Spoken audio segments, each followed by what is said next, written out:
राष्ट्रीय स्वयंसेवक संघाशी संबंधित ऑर्गनायझर या नियतकालिकातून भाजपला खडेबोल सुनावण्यात आले।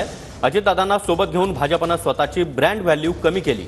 महाराष्ट्रातील राजकारणाचा दाखला देत भाजपला ऑर्गनायझरमधून घरचा आहेर देण्यात आला। संघाला दहशतवादी संघटना म्हणून हिणवलेल्या काँग्रेसजनांनाच भाजपने नेते बनवलं।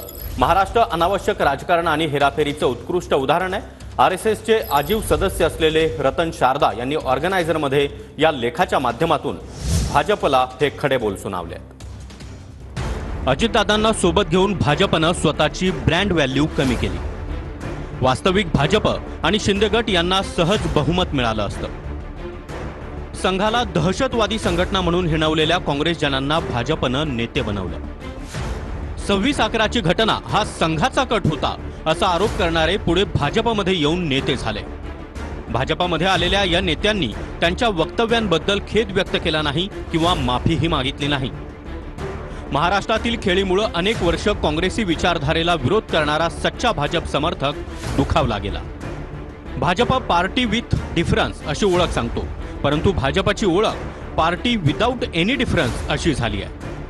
भाजपमधील नेते हे त्यांनाच राजकीय वास्तव कळतं या मोठ्या भ्रमात आहेत। भाजपने निवडणुकीत सहकार्य करण्यासाठी स्वयंसेवकांसोबत संपर्कही केला नाही। निस्वार्थपणे काम करणाऱ्या जुन्या समर्पित कार्यकर्त्यांकडे दुर्लक्ष झालं।